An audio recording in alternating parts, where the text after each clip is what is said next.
Hey guys, alright? Welcome everyone. The story begins with a man named Ed, who is enjoying his vacation with his wife Nancy and their daughter, Cassidy. The three are on a boat not far from the beach, and Ed is teaching his daughter how to swim. The girl mentions that there's something in the water and asks her dad to stop kicking her. Ed replies that he isn't doing anything, and then he also feels something strange down there, deciding to quickly return to the boat. Oh, no. Nancy hears his voice in a panicked tone and runs to help them both get back on the boat. She manages to grab Cassidy, but Ed is suddenly attacked by something that pulls him down forcefully. Surfacing, he screams in pain and tries to swim back to them, but he can't make any progress as a shark is biting his leg. Nancy clings to her daughter, yelling her husband's name as he disappears again, and to her horror, he only reappears one last time before succumbing. This horrifying scene deeply traumatizes Cassidy and causes nightmares well into adulthood. The trauma troubles her even more now that she is back at the site of the tragedy with her husband, Greg. He has been sent by a British museum to search for a treasure underwater. Knowing what happened to her father, Greg tells Cassidy she can stay relaxed at the hotel if she wants, but she decides to join him on the expedition. Despite this, it is evident that the trip will be difficult for her, and anything can make her nervous, even a little girl in the crowd who somewhat resembles her as a child. Arriving at the docks, Greg introduces his wife to his friend Benz, the owner of the boat that will take them to the treasure. He asks if he can bring along a couple of friends, and they say it's no problem. Pierre and Itzera introduce themselves very kindly and thank them for the ride. After everyone boards, Benz introduces his assistant Kai, warning that he isn't much of a talker. The boat then sets off, crossing the same waters where Cassidy endured the worst moments of her life. Her mind fills with memories, and she thinks of her grandfather, Seamus. Speaking to a group of students, he recounts an expedition to the Galapagos Islands where he was amazed by an aquatic plant. Fortunately, the captain was nearby when he began to stretch his fingers toward it and stopped him from touching it, which was actually a deadly species. Seamus uses the story to show the youngsters that it is always better to be more careful than it seems necessary, as it can save your life. It's then that he sees his lonely granddaughter watching the waves. Seamus decides to dismiss the class early to speak with Cassidy. She tells him about the nightmares involving Ed, and Seamus hugs her, lamenting that he doesn't know how to ease her pain. Back in the present, a radio reporter recommends caution to sailors, informing them that the area has been experiencing attacks from modern pirates. One of those ships sank recently, taking with it a substantial illegal cargo. Benz pays no mind to the news, and his passengers don't seem to have heard it either. Not far from them, a man named Jordan is on his boat when someone warns that there's another vessel nearby. The other group is in a small boat, searching for the spot where the pirate ship sank with the drugs. Armed to the teeth, they get excited upon seeing Jordan's boat, but he doesn't seem intimidated by the aggressive reception. This is because he is also a criminal, and his gang is even better equipped than the enemies. The rival group is completely eliminated in seconds. Jordan's goons invade the small boat, tossing its former crew into the sea before stealing the weapons. But the main target is the tracker, which they find well protected in a plastic container. Meanwhile, Cassidy answers a video call from her grandfather. Barely concealing her concern about this trip, Seamus says he just wanted to say hi before she loses the signal. Cassidy replies that maybe that won't happen, but it doesn't take long for her to realize she's wrong, as the signal drops before they can say goodbye. Besides Seamus, Nancy says that her daughter is no longer a child and that he needs to stop worrying. On the boat, Cassidy gets nervous upon seeing Kai preparing a shark diving cage, saying that she didn't agree to any of this and didn't know that was there. Ben starts to explain, saying he rents the cage to brave divers from time to time, but didn't intend to use it on this expedition. Cassidy feels very embarrassed and apologizes for her reaction. She didn't want to stay at the hotel because her grandfather always taught her to confront her fears without letting trauma take control. Now, the incident with the cage showed that she hasn't resolved this issue yet. Deciding to be even braver, she tells Greg she will dive with him too. He is shocked to hear this but pleased with her decision. Nearby, Jordan's goons inform him that they have reached the point indicated by the tracker. According to their calculations, there are 80 kilos of cargo down below, just waiting for someone to retrieve it. At the same time, Cassidy prepares for the dive and is somewhat surprised to hear that Benz won't be going with them. He explains that he has done this many times and prefers to enjoy the view from the surface. Benz and Kai stay on the boat while the two couples dive. Arriving at an area full of wreckage, they find what seem to be gold coins and begin to collect all that appear in their path. Itzera signals Pierre to take some pictures and starts posing in front of the debris. Suddenly, a huge shark swims by behind Pierre. Itzera panics and starts pointing in that direction, waving frantically until Pierre understands the message. He also goes into a panic as soon as he sees the marine predator, and the two swim toward the ruins, attempting to use the structure as an improvised cage. Their haste alerts the shark, which follows them immediately, lunging furiously but unable to reach its prey.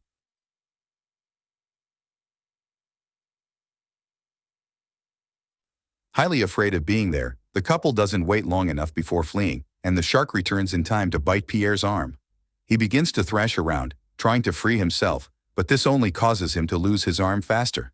Even underwater, his screams are so loud that they reach Cassidy on the other side of the wreckage. Very distressed, she begins signaling to Greg, indicating that something is very wrong. Swimming to the other couple, they help Itzera bring Pierre to the surface. However, his arm is now leaving a red trail in the ocean, and this attracts danger once again. As soon as Itzera surfaces, she starts screaming the word shark to alert Benz. He helps Greg drag Pierre into the boat while the other two try to swim as fast as possible. Seeing the fearsome fin almost a meter away from Cassidy, Greg jumps into the water to help her up and is almost attacked as well. They all barely escape, but Pierre's condition is very concerning. Furthermore, Benz is shocked by the size of the shark, and Kai says that this isn't very common around here. Itzera is inconsolable watching her husband lose consciousness, knowing there is little time to save him. Then Kai shows Benz another boat, not far away, that looks more powerful than theirs. Hoping to ask for a lift and get Pierre to the hospital faster, Benz changes course and heads there to ask for help. When he gets closer, we see that the other boat belongs to Jordan. Benz explains what happened and lets him board to assess the situation. Jordan takes the chance to introduce a bearded man named Apache, along with his friends Chucky and Chasen. Seeing Pierre's condition, even Jordan is shocked but says it was only a matter of time before a great white shark appeared in those waters because no one really managed to map its migration pattern. Showing the pendant from his necklace, Jordan reveals that he also has his traumas regarding the species and keeps that memory as proof of his own courage. At this point, it is already clear that Pierre has no chance of surviving, so Benz tries to politely brush off the sinister visitor. This raises suspicions, and Jordan insists that he can still take them, reminding them that a strong wind is on the way. Seeing that Benz and Greg seem increasingly eager to shove him away, Jordan begins to change his tone and asks if any of them saw something they shouldn't have. Greg hastily says no, adding that Jordan's activities aren't their business and that they have no intention of interfering. Jordan doubts this and calls his goons, ordering them to shoot everyone into the sea. Since his divers haven't returned, he is also eyeing the cage, which could be his only chance to bring the cargo without the shark getting in the way. When Benz offers to do this in exchange for their freedom, Jordan pulls out a gun and says it's easier to get rid of him right now. It is then that Cassidy decides to intervene and asks about the weight of the cargo, explaining that the cage won't hold that along with a couple of brutes. Besides being lighter than the goons, she is an oceanographer who devoted her life to studying sharks, and there is no one who can do this job faster or better. Apache agrees with her, and Chasen quickly chimes in that he doesn't feel like being eaten today. Jordan gets annoyed with his men's cowardice but is forced to agree that this is the best option and shows her where the 4 packages should be. Without a radio, Benz warns that he will pull her up in exactly 45 minutes, so it's good she is inside the cage when that happens. Cassidy puts on the diving gear, and just hours after almost crying at the sight of the cage, she locks herself inside, and Jordan orders them to start lowering it. Firm in her grandfather's teachings about courage, she completes the descent without incident, but the shark appears as soon as the cage settles on the seabed. Moreover, a second shark arrives, and the two begin to circle Cassidy nonstop. She waits until they tire and verifies that they have indeed left before exiting. On the boat, Greg discreetly hands the coins he found in the wreckage to Kai, asking him to hide them. Then Chasen lets out a scream and points to the pair of fins in the sea. Everyone is astonished by the size of the sharks, but Jordan refuses to interrupt the operation, saying that Cassidy will only return if it's with his cargo. Indignant at such coldness, Greg tells him he is a scoundrel, and Jordan responds that that is true. Below, Cassidy begins to tie the rope to the handles of the heavy packages, always keeping an eye on her surroundings.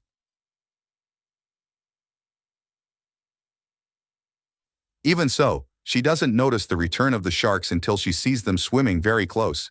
Knowing what will happen if she returns empty-handed, she continues tying the handles without moving too much and then starts pushing them very slowly. She is almost done securing the packages to the grate when one of the sharks spots her and swims rapidly towards her. Cassidy gets into the cage with a second to spare, closing the door just in time to escape the bite.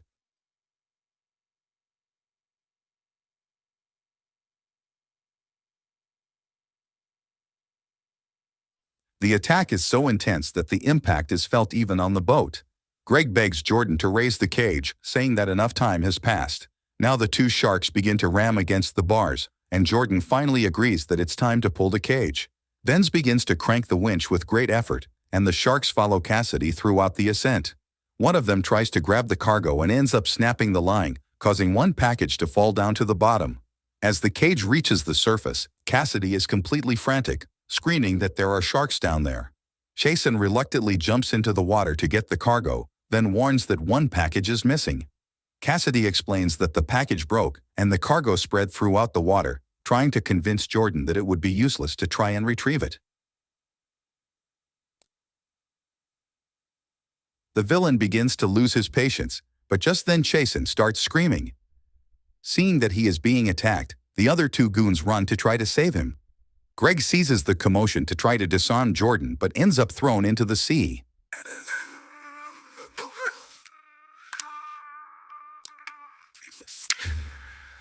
Jordan still tries to shoot in his direction, missing. While Cassidy panics at the sight of her husband in the water, the entire area around the cage has already turned to Red Sea. Jordan orders Chucky to jump in to get Jason out of the water, and he does this right in front of the shark. The result of the confusion is that Jordan loses not only two goons but also all the packages, which end up breaking free. Without anyone noticing, Kai hands the coins to Cassidy and says he is sorry for Greg's loss, while Itzera also tries to comfort her. Enraged, Jason decides it's time to leave and points the gun at the two widows, saying he will eliminate the deadweight. Then Cassidy shows him the coins and explains the real reason for the trip, trying to make a new deal with the villain. Jordan thinks it's very strange that the group found treasure and returned to the boat with two miserable coins. Itzera gets outraged at the suspicion, reminding him that her biggest concern at that moment was with her shredded husband. As the thought of gold begins to enter the bandit's mind, we see that Greg is still alive. Swimming non-stop, he reaches a point where he can see the abandoned boat. Seeing Pierre being thrown off the boat, Itzera calls Jordan a monster, and he decides that now she will also dive to find the treasure. You're a monster. Even though Cassidy is injured and Itzera is not in a good psychological state, they are both forced to accept the plan. With great effort, Greg manages to swim to the boat and finds the pirate's radio, but no one responds on the other end. Meanwhile, Cassidy begins to suspect that Jordan hasn't revealed everything to anyone. She asks to speak to him and demands to know the truth, doubting that he is really doing all this for money. Tired of arguing with his hostage, Jordan reveals that he was in the United States Navy until he got caught with contraband and was permanently expelled. The conversation is interrupted by a panicked goon, warning that the Coast Guard is approaching. Jordan tells Cassidy that if she tries to ask for help or opens her mouth in any other way, he will take care of Benz and Itzera immediately. When the guards arrive, he pretends to be her boyfriend and says they are there with friends on a trip. Seeing the two boats tied to each other and the horrified expressions of the two women, the guard demands to see Jordan's documents. He opens a smile and says it's coming right up, but as soon as he steps away, his goons start shooting. The guards return fire, and Ben sees that Kai has been hit. Moreover, the exchange of gunfire causes an explosion, and all the guards end up being eliminated. This means time is running out. Jordan is unmoved by everyone's efforts to save Kai and orders them to hurry to reach the treasure. While Greg is getting situated on the boat and even finds a weapon, Itzera is on the verge of a nervous breakdown. Cassidy does what she can to calm her down, asking her to ignore Jordan's urgency. When the two are finally ready, they dive again, this time without the cage. Benz is still trying to save his friend when Jordan appears behind him and laughs at his efforts, admitting he has no intention of honoring the deal. As soon as the girls return with their new treasure, he plans to kill all the witnesses and sail away calmly. Benz is not very surprised to hear this since he already expects the worst from him at this point. But when Jordan decides to hasten Kai's demise with a few shots, he reaches his limit and charges at him. Caught by surprise, Jordan loses his balance and tries to take down the fugitive but only manages to hit him in the shoulder. Meanwhile, Cassidy and Itzara secretly return to the surface, away from the boat, and Cassidy is still trying to keep the other from freaking out. Jordan orders Apache to go after Benz, but he is met with a harpoon. The henchman is hit and ends up in the sea still alive, but not long after, the two sharks appear to attack him and put an end to him. Itzara decides to flee from the gang and swim to shore, ignoring Cassidy's advice. On the boat, Jordan manages to corner Benz and hits him with another shot, saying that the captain should always sink with his ship. One of the sharks starts approaching the two women, and Cassidy begins to scream, begging Itzara to stop moving. The other can barely hear her and is practically surrounded when she senses the danger. Unable to control herself, Itzara screams and thrashes in the water, provoking the beasts even more. The sharks devour her, and Cassidy watches helplessly. Determined not to make the same mistake, she dives and removes the noisy equipment, remaining completely still. Cassidy then finds herself face to face with her most terrible fear. In her mind, the images of Ed's death blend with Seamus's words, giving her the courage to extend her hand.